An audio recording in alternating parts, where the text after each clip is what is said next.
Hi everyone, and welcome to the second video dev diary of the Cold War mod. Thank you very much for joining me. I know it's been a while since I released any information about the mod, but this one is going to be quite juicy. We're going to be looking at a completely new feature, something which I at least have not seen in Hearthstone 4 in any other mods, so it'll be quite exciting, and hopefully everything will work out as I planned that it will, and we're going to be seeing this feature in action.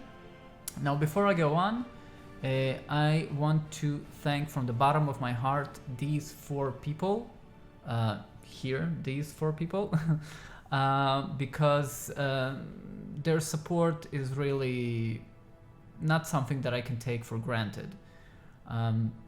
This video dev diary is going to show you a feature which is working quite well, but getting to this stage is not something that happens very easily, and there are a lot of frustrations, and there are a lot of moments where you just want to give up and you just want to say fuck it all, why do I have to keep dealing with this? And I know that this is going to sound very cliche, but in those moments where I just want to give up, one of the things that actually keeps me going is the thought that I have these four amazing people on Patreon who believe in me and who took a leap of faith and who are actually putting some of their money into my work, which is amazing. And I can't thank you guys enough. This is really amazing, and hopefully this video dev diary will show you that your trust was not misplaced, and you will enjoy the mod once it is released. So thank you guys again very much. Your continued support, patience, and appreciation are not taken for granted, never. So thank you again very much. All right. Another person that I want to give a personal thanks to is my Discord server administrator, Crasher.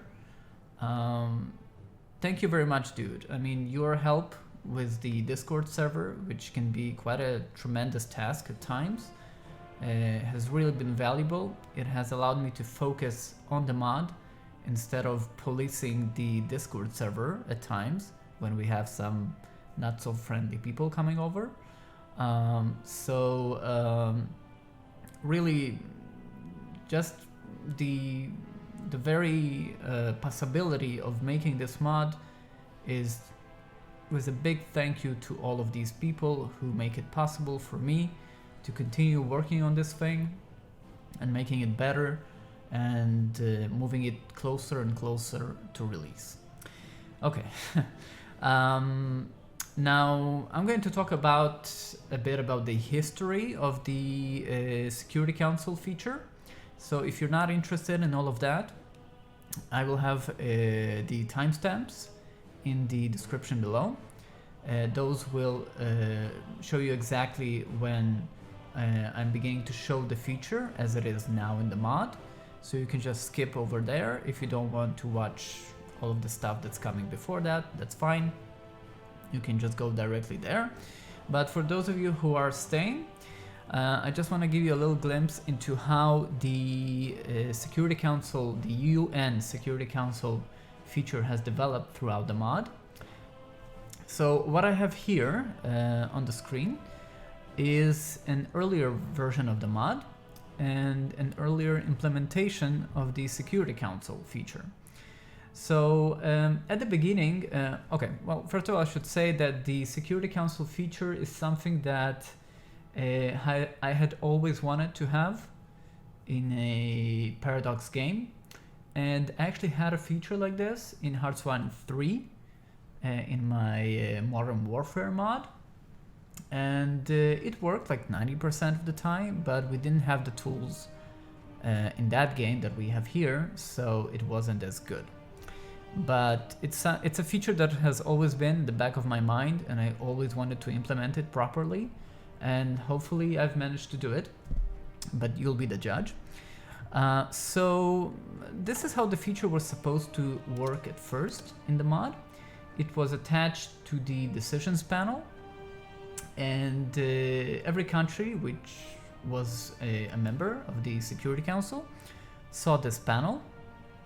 And basically it was an information panel, so it showed you the permanent United Nations Security Council members, it showed you the non-permanent Security Council members, and here at the bottom you would have all kinds of decisions and interactions that you would be doing with the Security Council. Here on the left you had the counters, so it would show you how many members have voted. It would show you how many members have voted to reject to support the resolution, to reject the resolution, and how many vetoed the resolution. At this stage, there were no abstentions, so countries could not abstain from a vote. They had to vote either yes, no, or veto, the permanent ones at least. So what would happen is that you would get an event pop up like this. This is just a test thing, don't take it too seriously, it's not completed at all. And each country that would get this event, they would choose one of these three options. Obviously the permanent members would have the veto resolution option as well. And as you can see here, the numbers would change to reflect how many members have voted which way. And according to these votes, a decision would be made up, and more events would pop up and things would change. Now, I had to abandon this way of doing this feature for a couple of reasons, and I want to go over it a bit. This is especially intended for modders that are watching this, to give you like points of thoughts, points of interest about how you design your own features and what are the pros and the cons at making features like this. So one very big positive thing about making this feature like this is that it's very moddable, and it's also very easily moddable, right? So anyone who knows how to make decisions and events in the game can basically make their own UN Security Council resolutions. So that's cool. But the list of issues and the cons is much bigger. Now, what are the cons, right? So why did I abandon the feature in this format? The first one is because I'm very limited to this decisions and events window, right? So I can only use this section, and the amount of information that I can fit in here is quite small, right? I can list, okay, I'm going to put it differently. So with a feature like this, you always need some kind of permanent information to appear, information that the player does not need to look for or search too hard for, which should be available to the player at a glance. And some of this information is the members, and you know, how many there are, how many voted what, and so on. And then there's the other information, which the player might want to be subjected to or might not want to be subjected to. So one of the things that really bothered me with how this feature worked in this format was the constant pop-ups, right? As you have seen, a window popped up where I had the support resolution, object resolution, reject resolution, and veto resolution options. And I have to tell you, I have a big issue with the whole pop-up system of Paradox games. I hate it. I really hate it, because the map that we have here, which is the most important part of the game, it is obviously very important when I'm fighting a war, when I have a lot of units to control, and when I'm looking at the battlefield and I'm trying to understand what's going on, and suddenly you have this pop-up just appearing and blocking everything. I hate it. And this is really one way that I don't want to implement my own features in the game, since it is obvious to me that you can't really avoid these pop-ups completely, but me personally, I would like to reduce them as much as possible. So every time that there's a new resolution, if the player gets a pop-up, and let's say that it's a resolution that he doesn't really care about, why should his whole screen be blocked without him agreeing to it, right? Now, obviously we have these things here which could block these, but the problem with these toggles is that there is no filter, so you might actually miss out important information as well. And this is a big problem with this feature in the game, in Hearts of Iron 4 and in other Paradox games as well, like Europa Universalis 4. These pop-ups, which on the one hand you hate, but on the other hand sometimes contain really critical information. So, you know, you either ignore them or you just grumble at them and you put them away as quickly as possible. So I really wanted to avoid these, okay? I didn't want these pop-ups to appear without the player giving his consent that he is now willing to see certain information in the game, okay?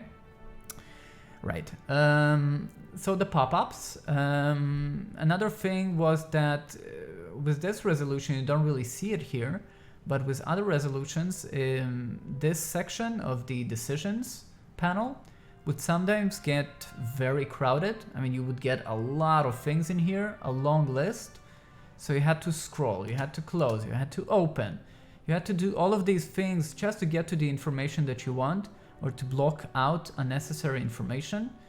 And this is again the problem when this quite big feature is locked or is enclosed in this section that you can't really get out from, right? And you can't really choose how much of a space you have to work with to present the player with information. So all of these things have convinced me that it's time to move out of the events and decisions panel and to create a custom user interface for the Security Council, and that is what we're about to see next. So I'm going to reload the game to the current version of the mod, and I'm going to meet you in the Soviet Union on the 1st of January. And we're about to bring communism to Hungary. 2000 years later. Okay, so one of the goals of the Soviet Union at the beginning of the game, during the Cold War mod, is to establish the Eastern Bloc. Okay, so basically what we want to do is to bring communism to Poland, Czechoslovakia, Hungary, Romania, and Bulgaria. Now, Poland is pretty much taken care of. Czechoslovakia will be quite difficult, but the hardest one of all is going to be Hungary, since in 1946 the Soviet Union actually allowed free elections that were free in Hungary, and they expected much better results for the communists, but in the end all the communists got was like 17% of the vote. So what I'm going to do is that I'm going to speed up the process of the communist takeover in Hungary, and I'm going to be using the UN Security Council as a tool to do that. Basically, what we're going to do, and this is just one way that you can do this, there are other ways as well. What we're going to do, we're going to create a communist coup in Hungary. We're going to blame the Hungarian government of violence against the communist uprising, and then we're going to ask the Security Council to allow us to intervene in the civil war and basically help the communists to win the conflict and establish the communist regime in Hungary. Okay, Now, first of all, let's take a look at the Security Council interface. So this is it. Now there's quite a bit of information here, and I'm going to go over the most important things. So first of all, here you have the permanent members of the Security Council. Now, as I hover over these flags, you'll see that the name is displayed in different colors. The reason for this is that it's supposed to help you to identify the current regime in that country, right? So, for example, the United States is currently colored in orange, since their current government is a democratic left-leaning government. So the Democrats are in power.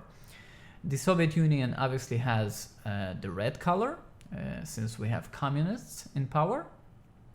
United Kingdom also has a left-leaning government, Labour. China is gray, which means that they have a neutral regime, which is not democratic and not communist. It's an autocratic regime. And France also has a left-leaning democratic regime. Now, in the game, we have two types of democratic regime. We have democratic left and democratic right. And now, as a communist player, I would always prefer to have a democratic left government than a democratic right, since the social democrats aren't as anti-communist as the right-leaning parties are, okay? And you're going to see how that's going to work into what we're going to do next. So right below that, you will see the list of the non-permanent UN Security Council members. Now, you will notice that these members are not historic, and that is because in its current form, what happens is at the beginning of the game chooses random countries to be non-permanent members, and these are also changed when there's a shuffling. So every once in a while, you can set that in the game options. The non-permanent Security Council members will be changed, and new members will appear here. And these will be new countries that you will be interacting with and which will be casting votes. Okay? So these are the non-permanent members, and their names also have the colors like the permanent members. This is the current amount of all the UN Security Council members. Now, the experts, the UN experts among you, will probably note that in 1946 the Security Council had 10 members. So we had the 5 permanent members and 6 non-permanent members. I'm aware of that, but after some playtesting and due to in some ways how the game works, I had to settle to put all 15 members at the beginning of the game. So that'll be the permanent amount of UN Security Council members. But if you're wondering, you can increase your chances to get on the Security Council both as a non-permanent member and as a permanent member. And permanent members can actually be removed from the Security Council, but I will not go into that right now. That is something that we will take a look at in a future Dev Diary. Right now we want to focus on how we get the communists in power in Hungary.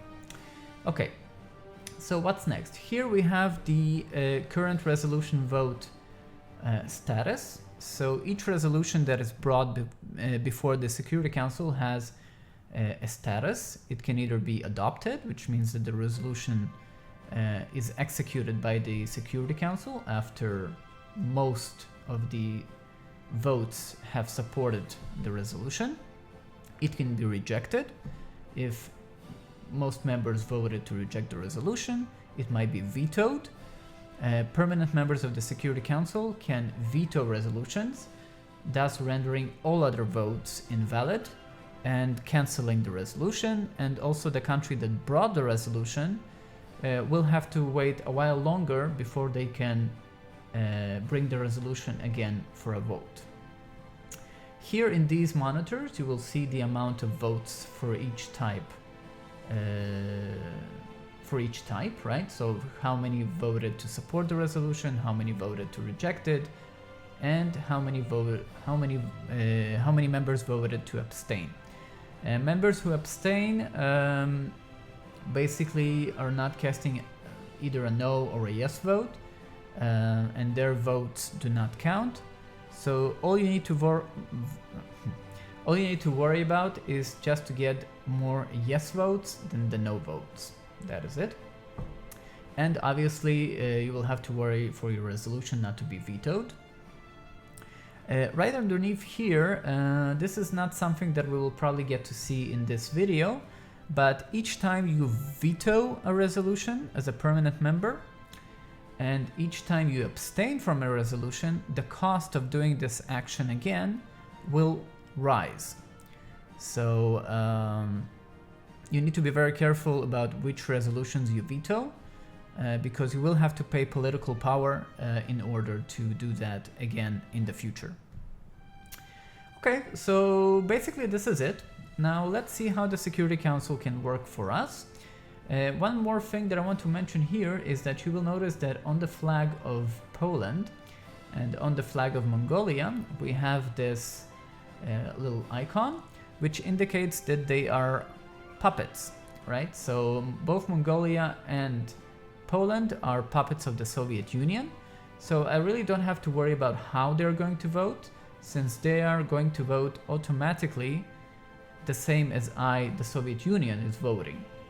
Here in the case of Jordan, they will vote the same as the United Kingdom, since they are a puppet of the United Kingdom. Okay, so let's get this thing going and see how it all works out. In my focus tree, in the Soviet Union focus tree, I have a focus that allows me to establish the Eastern Bloc, and one of these focuses is regarding Hungary. So I have chosen to bring communism to Hungary in a peaceful way, okay? And once I do that, I have unlocked these decisions regarding Hungary. So the first thing that I'm going to do is I'm going to discredit the Hungarian opposition, which will cause the Democratic Party to gain popularity or organization actually in Hungary. So let's go ahead and do that. And here you will also see the current communist organization in Hungary. I'm going to speed the game up. All right, so now the Hungarian communists have 30% organization, and I'm going to instruct them to try and take over the government. Now, the thing that I'm aiming for is for them to start a civil war in Hungary, which we can then intervene in. So let's see what happens. Okay, so a civil war has now broken out in Hungary between the communists and the democratic forces.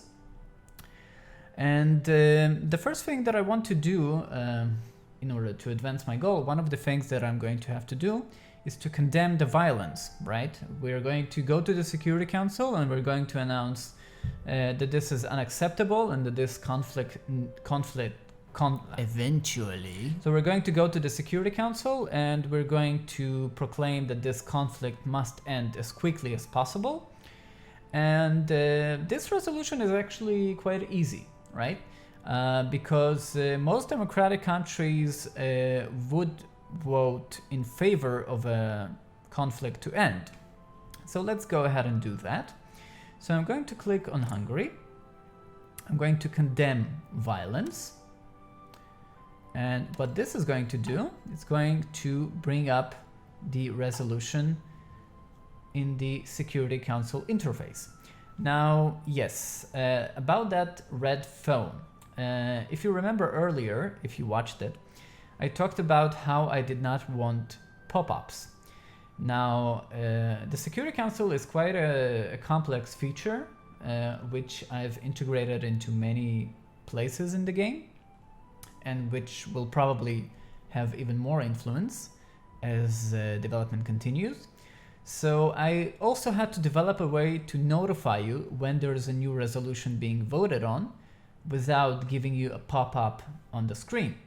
And that is the function of that red phone. It will notify you about the resolution, and it will also give you a little bit of information about whether you can vote on it or not. As you can see here, it says that since your country drafted the resolution, you cannot vote on it. Your country will automatically abstain from this vote. But that is not a problem, since on this particular resolution, it's probably going to pass. Okay, so as you can see now, I cannot vote on it. But Poland and Mongolia, which are my puppets, they are going to vote in favor of the resolution since I'm the one who drafted it. So obviously I have an interest in the resolution passing, and they understand that. So let's go ahead and see how this vote goes. Okay, so we have France voting in favor, Mongolia, obviously, Australia, Poland. Excellent. As you can see, the resolution has a big majority in favor. Now you will notice that these countries have not voted yet, and they will not vote since they are neutral countries, not aligned countries. And these countries actually don't like to interfere in the affairs of other countries, since one of the things that bugs them the most is when other countries interfere in their own business. So they usually prefer to abstain from votes like these. Okay, so we have 7 votes supporting the resolution. This resolution is going to be adopted, and once it is adopted, you're going to see that it's going to move into another stage, which is the resolution implementation. So what happens now is that we had a resolution, we voted on it, and now the bureaucratic body of the Security Council is contacting the Hungarian government. As you can see here, it says awaiting Hungarian response. And it's telling them that they need to stop all military action.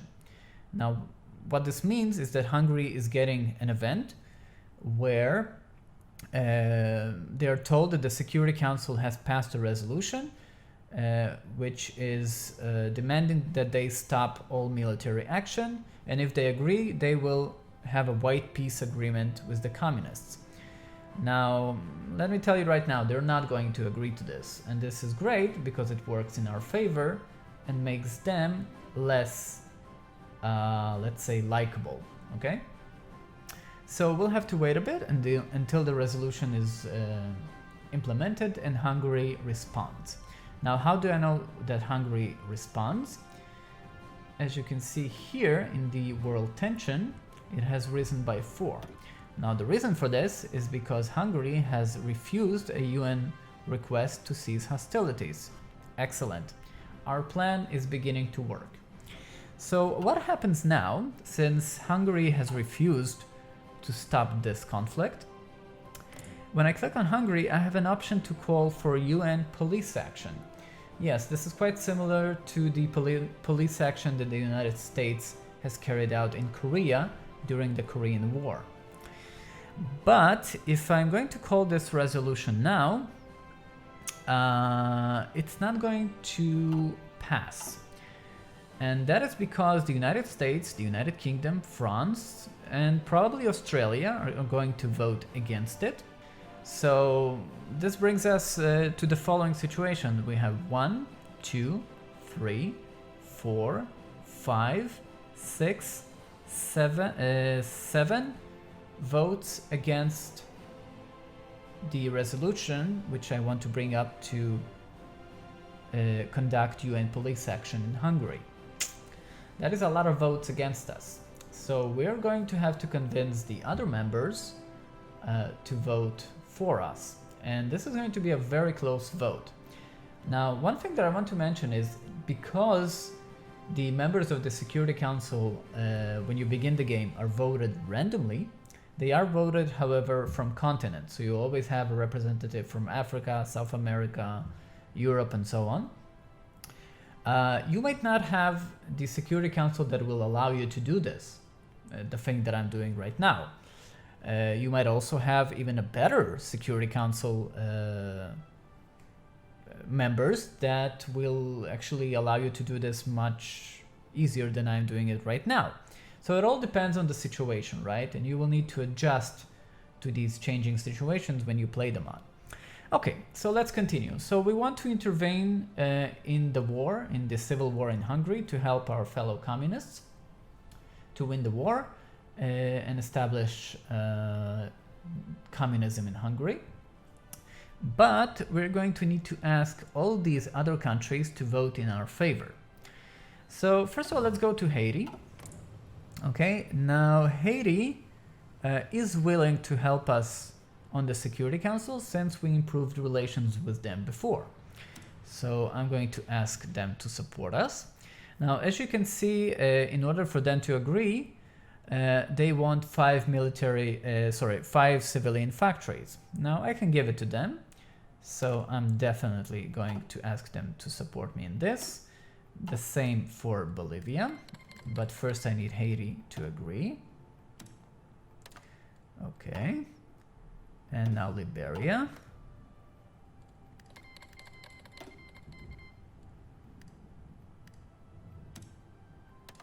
Okay. And now Turkey.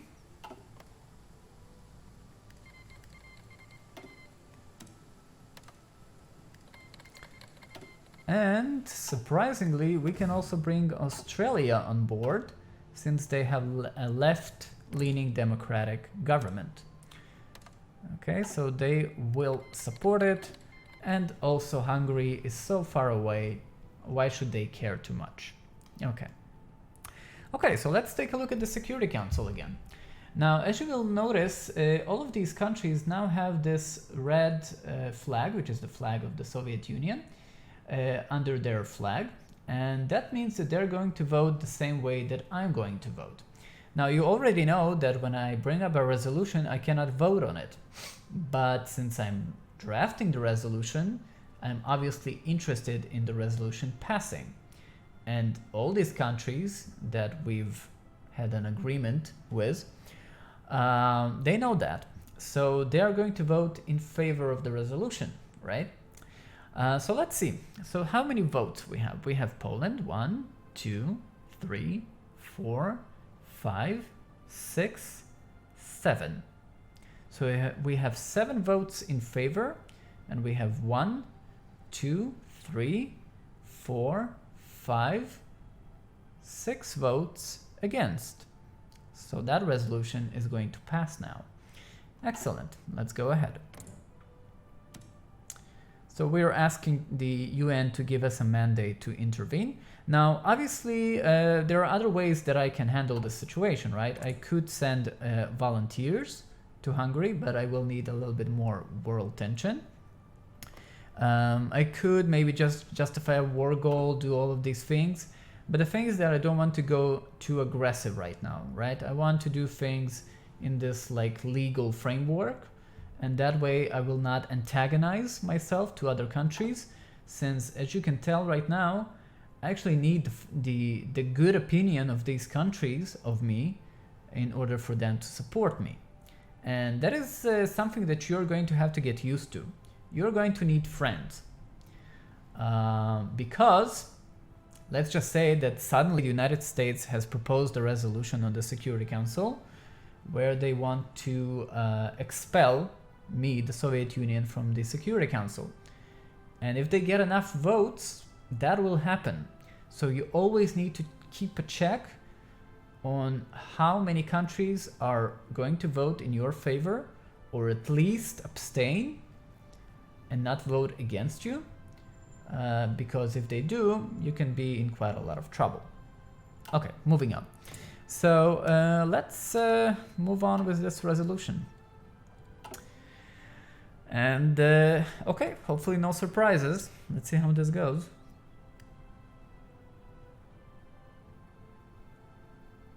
So as you can see, the United Kingdom and United States have already voted against. So we have 4 votes against, 7 votes in favor. And surprisingly, Afghanistan and Ethiopia are abstaining. That's interesting. Okay, so even more votes for me. Awesome. Okay. Now, you might ask yourself why the United States and the United Kingdom don't just veto this resolution, right? The reason for this is because the Soviet Union, the United States,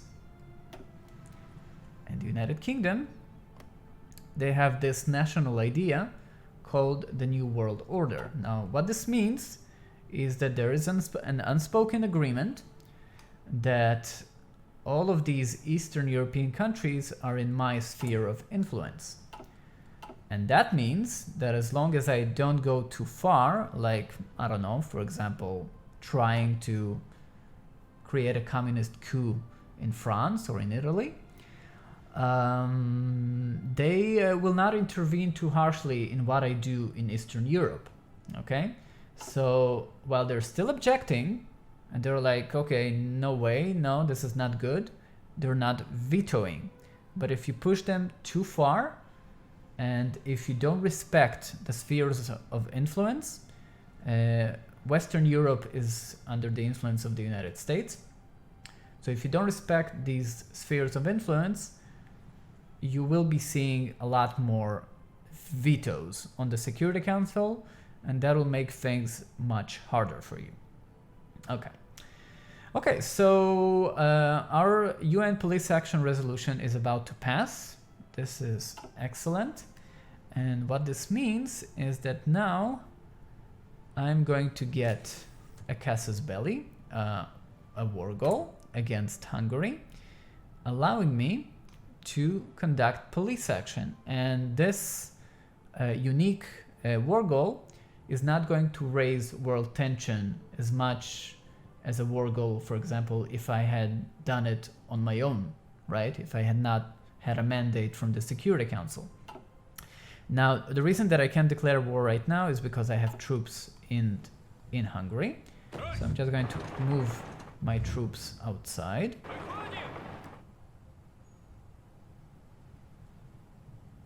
As you can see, the communists are actually doing not so badly on their own, but I'm going to help them, and this might be different in your game. And now we are going to declare war, UN police action. And you'll see that it will only raise tension by 1.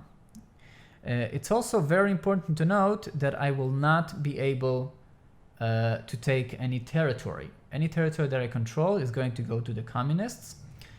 And also I will have 90 days to defeat Hungary. After 90 days, I have to stop the war. If I don't, the UN is going to start demanding it. And if I reject it, well, there's going to be a problem, okay? So we're probably going to win since the Hungarian forces aren't really that strong. So Budapest is already in the hands of the communists. I'm going to ask them for military access.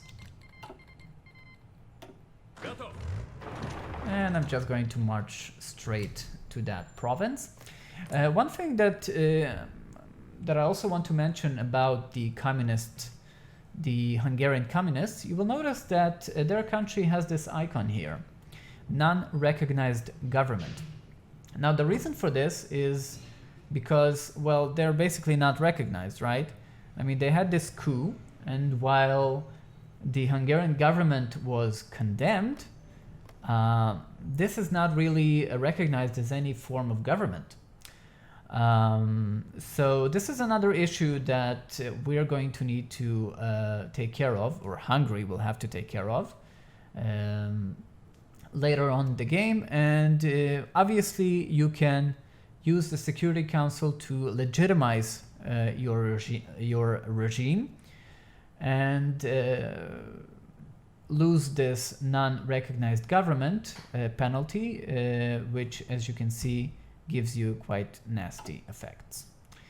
Okay, so let's finish this war. I have to say that the communists are doing quite well, surprisingly well. Oh, okay. So obviously they didn't need our help, but just saying, this is not how it turned out in previous plays that I have done. They were actually quite close to being defeated.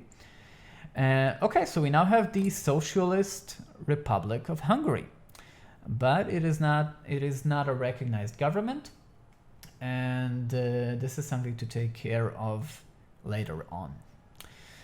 Okay, now let's see. Please note that the countries that have voted in my favor, they only vote in your favor for one resolution. So once that resolution is gone and they have done their duty, you will have to ask them again to vote for you.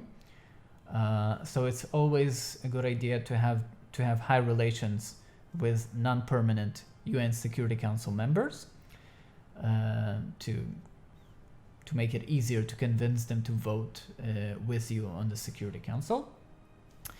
And this is one way. This is one way to bring the glory of communism to Eastern Europe. You can obviously take a more militant way. You can do something in the middle, right? Like sending volunteers, as I have said before. It's really up to you. There are a lot of ways to do this, and depending on the composition of the Security Council, you will probably make your own choice in how to proceed. Okay, so this is the Security Council feature in a nutshell.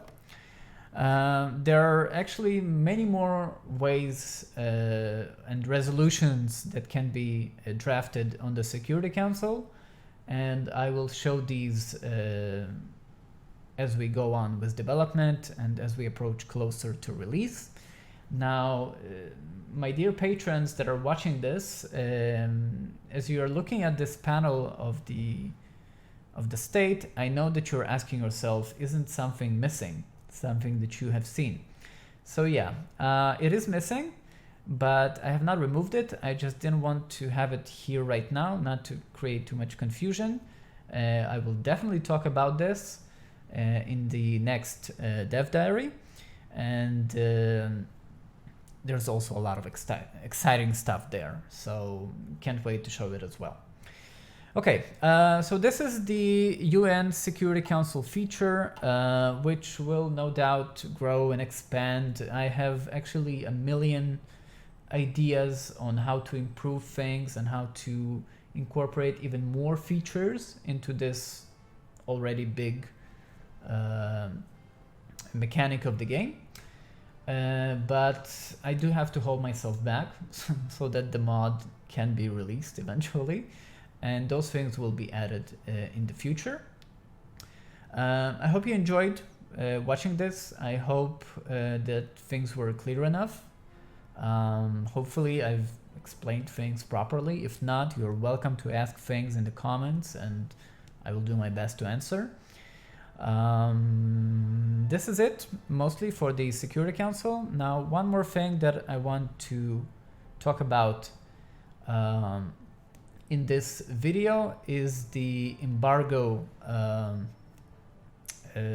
feature, which is like a mini mod, which is part of the Cold War mod, but I have introduced it as a separate mod, and it is available in the Steam Workshop, and you will have a link to that in the description, and obviously you're free to use it, to play with it, and enjoy it.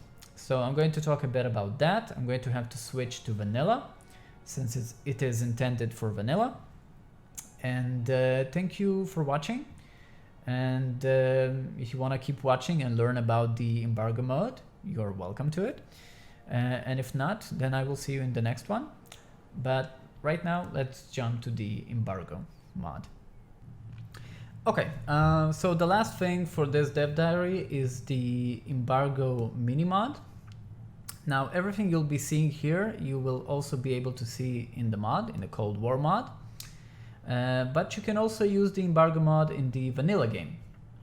Okay, so what this mini mod allows you to do is to embargo other nations.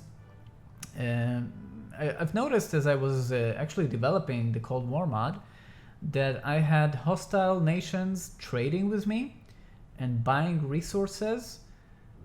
While we weren't exactly at war, we weren't exactly also very friendly.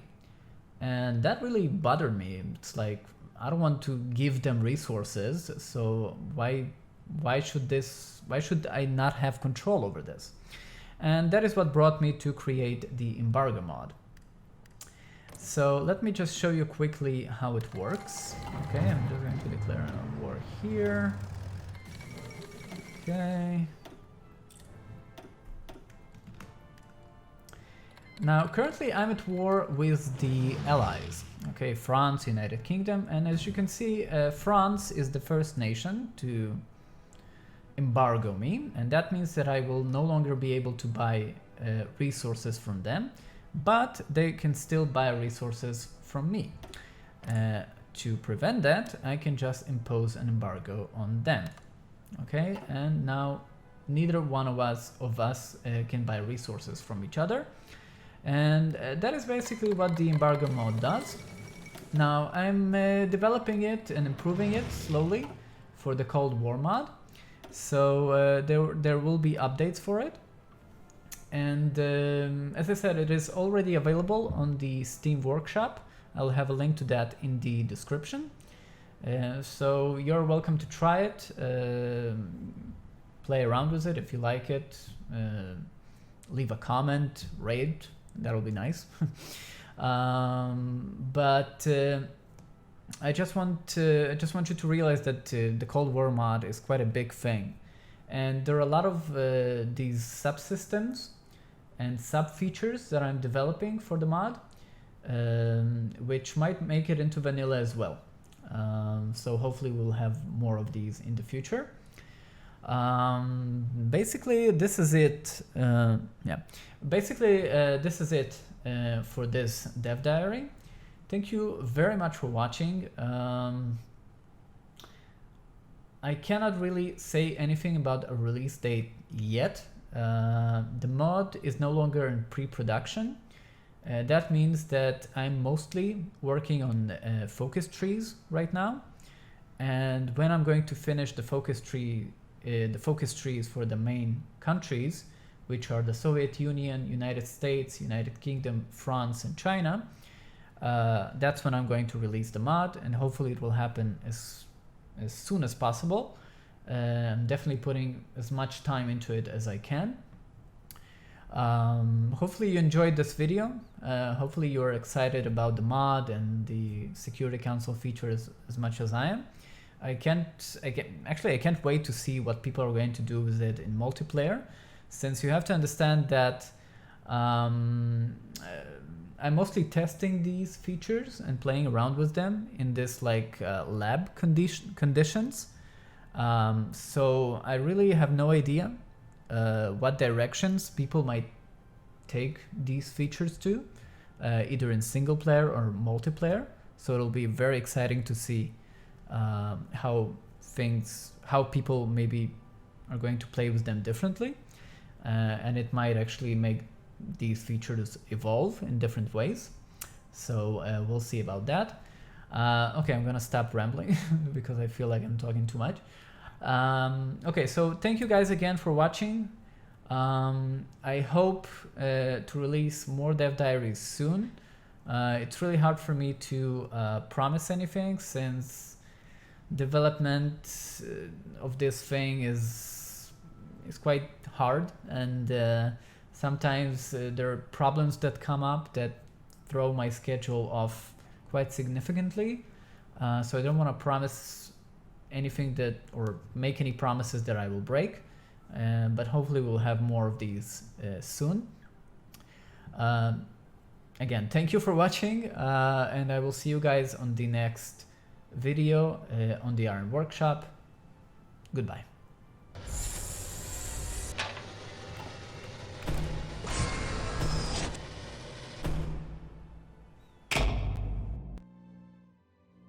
Hey guys, if you like this video, please hit that like button and subscribe. It helps the channel grow. Check out these other videos on the Iron Workshop that you might enjoy as well.